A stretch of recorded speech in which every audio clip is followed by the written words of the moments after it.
Hey guys, how are you? Hope you're fine. My name is Mindstuck Idajock and I'm good, great, and excellent as always. And today I'm going to talk about, well, some paranormal facts about me.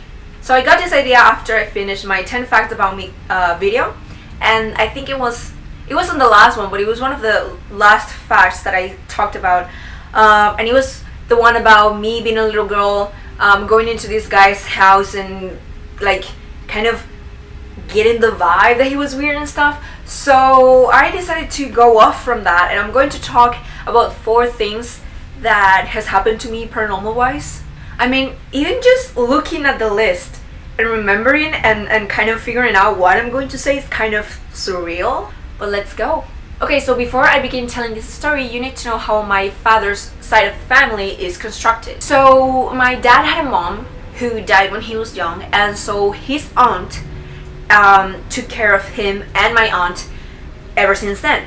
So when I was born and stuff, I grew up calling my great aunt grandma, and I was a little girl. I was less than 12 or 12, but suddenly my great grandma got sick. I know this story started an awful way, but she was sick.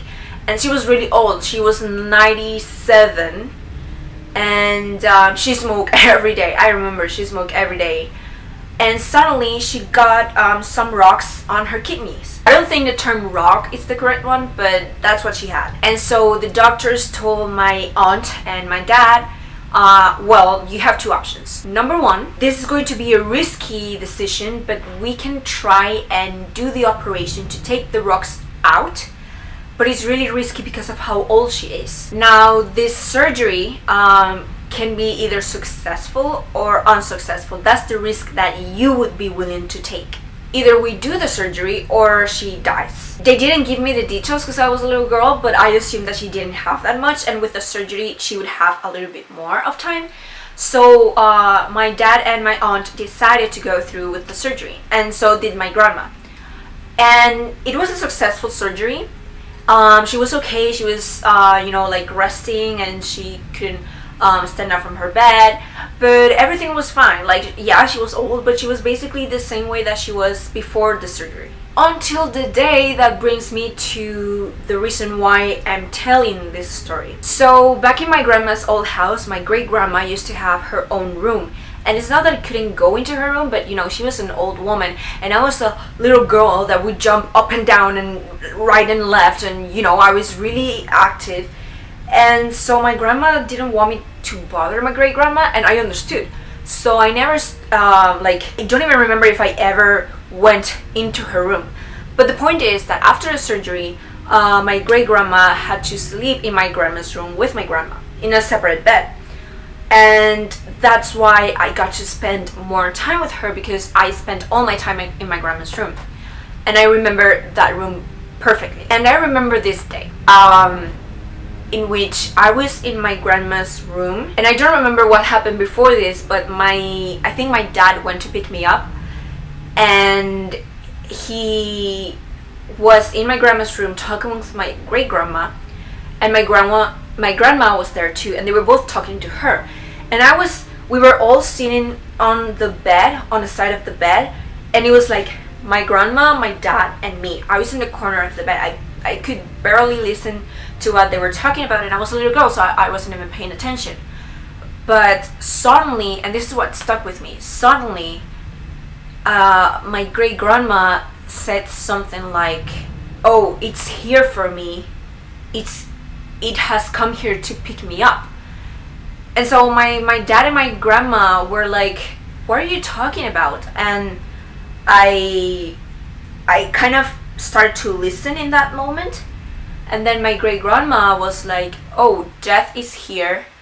Death is here to come pick me up. And I've told it that it's okay."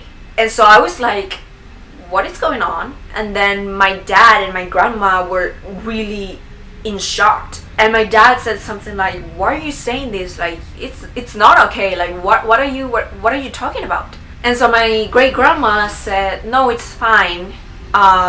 It's here and it's waiting for me." And I don't remember exactly what happened afterwards, but my grandma didn't die that day. My great grandma, sorry, didn't die that day. She died weeks later, and it was on the way to the hospital because something was wrong. But yeah, my first paranormal like contact was hearing my great grandma saying that death was in the room and it was there to pick her up.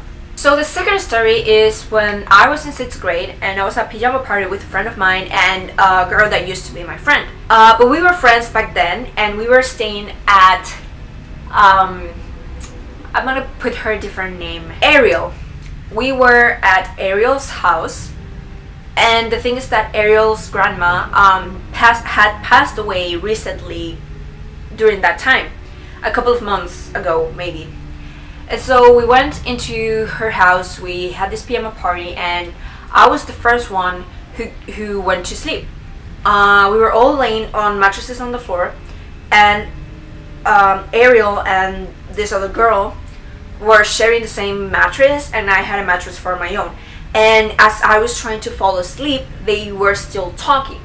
And I forgot to say that when we entered Ariel's house for the first time, there was this big portrait of a vase, and I think it was a plate with some fruit, but it was like in black and white, and it wasn't hanging, it was just laid against the wall like this. Like, this is the portrait, it was laid like this, and it was upside down. And so when I asked my friend Ariel why the portrait was that way, she told me that portrait was painted by her grandma, and that they were trying to figure out what to do with it, because looking at it made her, like, you know, feel emotional and stuff. And so I understood. Then when I was the first one at night, when I was the first one who actually tried to fall asleep, there was this constant thing that popped up in my mind's back, something. I don't know how to explain it. But like, I had my eyes closed and everything was black, but suddenly I could see like this, like a light, like, you know, like the aurora borealis. I'm gonna put a picture here. I don't know if I'm explaining myself, but it looked like this in my mind, and it was blue, and it was like a greenish blue or bluish green, and a purple pinkish one, and they were like dancing together. And so for some reason I saw those lights in my mind, and in my mind those lights were coming from the portrait, and they were wandering on the hallway of where the rooms were, and they were stopping at Ariel's brother's door, and then the light was moving on to Ariel's room where we were, and then it was moving on to Ariel's mom's room, and then it was going all the way back to the portrait, and it was doing that movement all night. And so when I kept having this image, I thought, like, when the light was supposed to be in our room, I felt like the door was going to open, and I was the one blocking the door. So whenever I thought that the light was coming into the room and that the door was going to be open, I'm sorry if I'm looking too much like off camera, but my landlord is, I don't know what he's doing, it's kind of freaking me out, but okay. So whenever the light was supposed to open the door, I would, like, if I was sleeping, I would just look up and wait to see if the door was going to be opened or not. And so after doing this movement for a while, my friends decided to ask me what the hell was going on and why I was doing that. And then I told Ariel what I was seeing, and the thing is that when I told her, I stood up and I sat on her mattress, on the mattress that she was with the other girl, and I explained it to her. Finished my explanation what I was seeing, I felt someone behind me, and it was like as if I literally had eyes on my neck. I could see perfectly what was behind me even though I wasn't looking. And it was my first time in Ariel's room, so it's not that, oh, I know this room by head, so, you know. I was talking to her, and then I felt like someone was behind me, and I was seeing everything, and without turning, I told Ariel, Ariel, now I feel like there is someone behind me. And she asked me, how does that person look like? And so I remember my description. I told her that it was a tall, skinny woman with short brown hair, like short up to here. And she was wearing blue jeans, like waisted ones, kind of big. And then she was wearing a big white shirt almost to her knees, and the shirt had like a flowery pattern of green, blue, and pink flowers, and that the woman was just there standing behind us. And when I told Ariel that description, she started to cry, and I thought that I did something terrible. And then she told me that is exactly the clothes that we put on my grandma before burying her. And so I froze, because I never met Ariel's grandmother before. I never saw her. There wasn't a picture of her, so I didn't know how she looked like. I just described what my mind was seeing. I don't know how to explain it. But then she was crying, and I felt awful. And then I was like trying to find something to say, and suddenly it's not that I heard a voice, but it's just I felt a feeling. And when Ariel was crying, I felt this woman, her grandma, saying something like, oh, don't cry, because I'm happy now, and I'm here to take care of you and your brother and your mother and my husband. Because Ariel's grandfather was living with them. And so when I told her that, she said something like, yeah, that's something that she would say. And then when I told her, when I said what I was kind of hearing, and like not hearing but feeling, I think she disappeared, or the princess was gone. I don't remember exactly what happened afterwards, but then I finally turned around, and obviously there was no one there. It was just like a dresser. It wasn't a really tall dresser. It was maybe this tall, and it was green, and it was there. And I was like, okay, what the heck? And then the rest of the night, we spent it all crying, because we all lost like grandparents or something that year. And it was a good thing that I had the chance, like that her grandma had the chance to say that. But it was also weird because it was through me. So yeah. Now back when I was a little girl, my dad's sister, my aunt, was married to my uncle, and for whatever reason, years later they divorced, and I never saw him again. The only thing that I had left of him was a tiny picture that my grandma had on top of her television, and it was like a tiny picture, just his face. And so one day I was at my house, I was sitting in the living room, I was doing some homework on our table back home, and I was sitting facing the windows, and we lived in an apartment.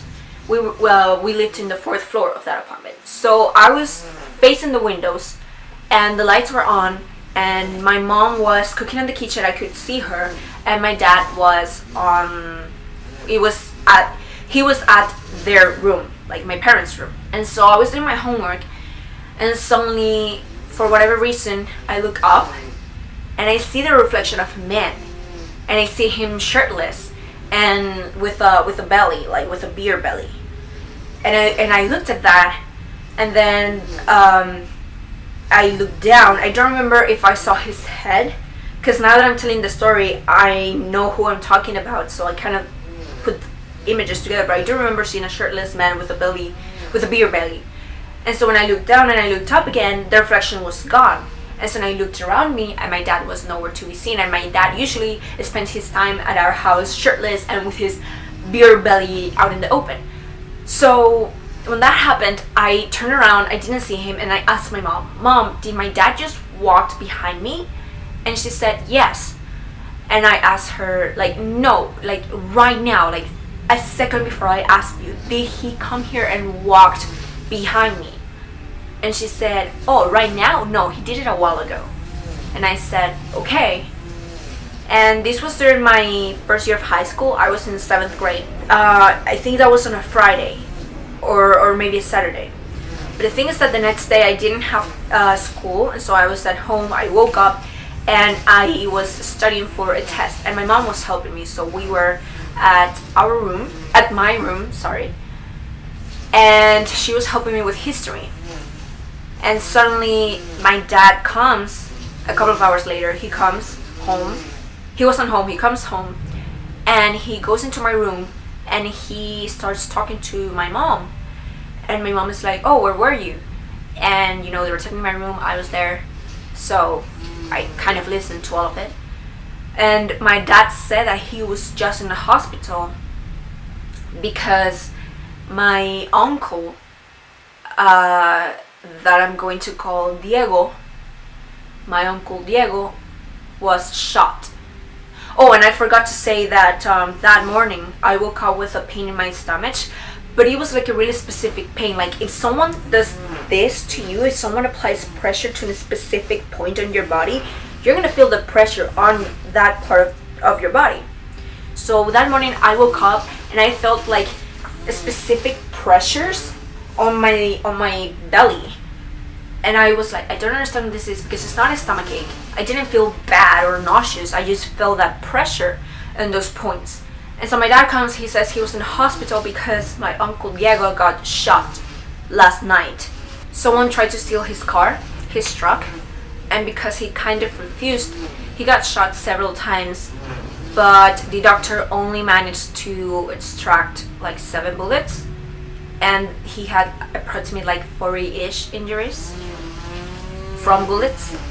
And maybe it was a coincidence, I don't know. But when my dad said where the doctor had pulled the bullets from, he said, "Oh, he pulled a bullet from here and from here and from here and here."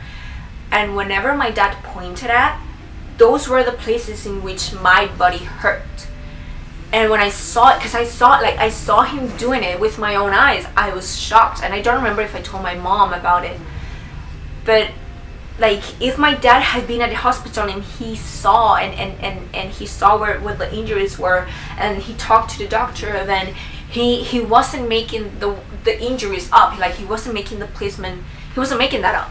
And so I was in shock, because he was an uncle that I hadn't seen in years, like in more than a decade.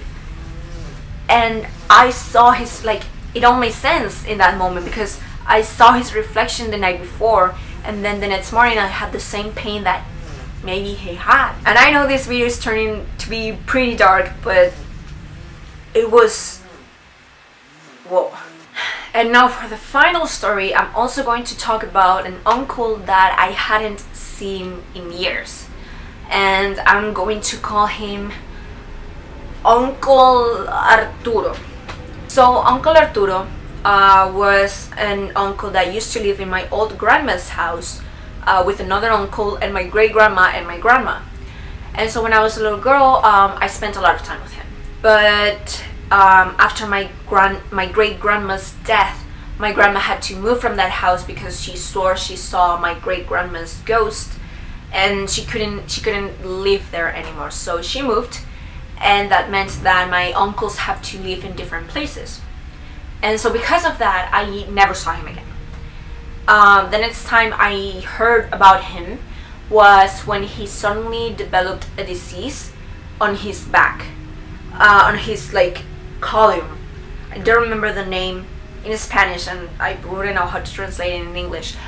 But he had that disease, and so he was all the time in bed, and he was apparently really thin. I never saw him because my dad never let me. He would always say that he didn't want me to see my uncle in that state, and I understand. And so I never saw him, and he went through more. And so I never saw him again, but he went through multiple surgeries, and they looked successful until they weren't, and eventually he died. I don't remember how old he was, but I do remember that when I went into the, how do you say, the funeral house, like the place where they put all the all the dead people at, for people to go and say goodbye for the last time. When I got there, my grandma was there, and she was happy to see me. She was crying. That was the first time that I saw her crying, actually. The second. Yeah, the second time. And she was happy that I was there because, and remembering what she said, still it's like an arrow to my heart. She said that she was happy to see me there because she thought that I wouldn't be, and that I would have left her alone. And the thing is that my dad and my aunt were there, but she wanted me there, and so she told me that when she saw me, and she was crying, and I couldn't bring myself to look at my uncle.